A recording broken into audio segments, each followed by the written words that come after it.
নতুন সরকারের নেতৃত্বে দেশ ও জাতি এগিয়ে যাবে বলে ত্রয়োদশ সংসদ অধিবেশনের শুরুর দিনে প্রত্যাশা জানিয়েছেন সেনাপ্রধান জেনারেল ওয়াকারুজ্জামান। সন্ধ্যায় ঢাকা সেনানিবাসের সেনা মালঞ্চে যুদ্ধাহত বীর মুক্তিযোদ্ধাদের সম্মানে আয়োজিত ইফতার মাহফিলে একথা বলেন তিনি।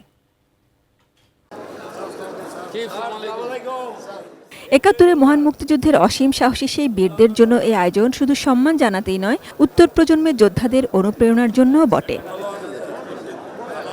শুধু দেশপ্রেমের টানে যারা পাকিস্তানি হানাদারদের মুখোমুখি হয়েছিলেন, তাদের চাওয়া ছিল কেবল দেশমাতৃকার স্বাধীনতা, সার্বভৌমত্ব আর জাতি হিসেবে মর্যাদা অর্জন। অর্ধশত বছর পেরিয়েও এবং আগামী শত শত বছরেও এই চাওয়া খুবই প্রাসঙ্গিক। স্বাধীনতার ঘোষক প্রেসিডেন্ট জিয়া রহমানের ঘোষণা রেডিওতে শুনেছিলাম যাওয়ার পথেই। তখন থেকে আমাদের ভিতরে একটা উদ্দীপনা এসেছিল যে একজন ইনফ্যান্ট্রি রেজিমেন্টের মেজর যখন স্বাধীনতা ঘোষণা করেছে, যখন ইস্ট বেঙ্গল রেজিমেন্ট যখন যুদ্ধে নেমেছে, তার মানে জয় আমাদের অবশ্যম্ভাবী। অপারেশন যুদ্ধ সব আমরা একসঙ্গে করেছি।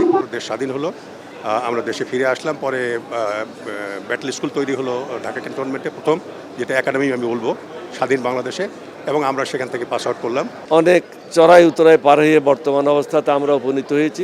মনুষ্যত্ব ফিরিয়ে নিয়ে আসার জন্য আরও অনেক কাজ করতে হবে। দুর্নীতি মুক্ত করার জন্য সবাইকে ঐক্যবদ্ধভাবে এগিয়ে যেতে হবে। নোভা এলইডি টিভি, ঝকঝকে ছবি, নিখুঁত শব্দ, 5 বছরের ওয়ারেন্টি। নোভা মানে সঠিক মান, নিশ্চিত সেবা।